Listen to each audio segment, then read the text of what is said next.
Si vous regardez cette vidéo, c'est qu'on vous a parlé de cette ambulance qui se dirige vers vous et dont le son de la sirène est différent quand elle s'éloigne. On va essayer de comprendre et de reprendre cet exemple un peu différemment. L'effet Doppler se produit lorsque la source d'une onde, sonore lumineuse, et l'observateur sont en mouvement relatif. L'onde peut se modéliser comme un accordéon de papier, qui, quand il se dirige vers nous, va se comprimer, se compresser, par l'arrivée de l'objet, et cette onde va être étirée quand l'objet va s'éloigner. Cela modifie la fréquence perçue par l'observateur de l'onde. Ainsi, lorsque la lumière s'éloigne, la longueur d'onde de la lumière augmente, ce qui la décale vers le rouge. C'est ce qu'on appelle le redshift en astronomie. On observe les galaxies qui s'éloignent de nous un tout petit peu plus rouges qu'elles ne le sont en vrai.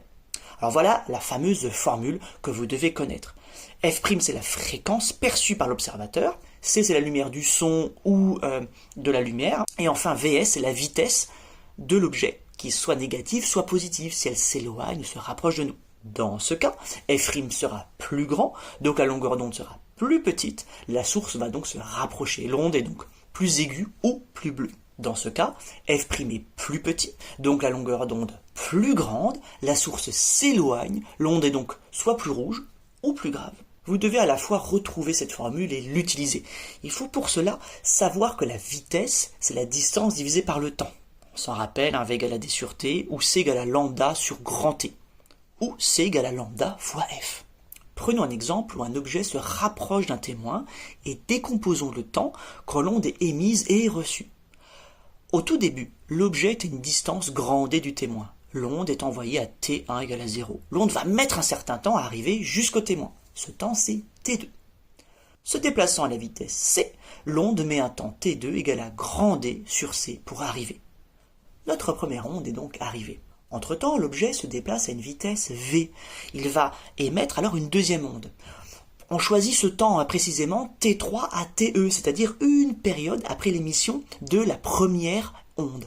Pendant ce déplacement, il aura parcouru une distance, petit d égale à V fois TE. La nouvelle onde qu'il va émettre se fera sur une distance plus petite, grand D moins D. Or, on l'a vu, D égale à V fois TE. Donc l'onde a parcouru la distance suivante. C'est l'onde qui a une vitesse c. Donc le temps de trajet sera égal à ça. Mais quand est-ce qu'elle va arriver? Au bout de ce temps, et notre chronomètre était déjà lancé, à TE, au moment où l'onde est envoyée, plus le temps pour arriver. On arrive à la formule suivante pour T4. Bilan, notre récepteur aura reçu deux ondes, à deux moments, T2 et T4.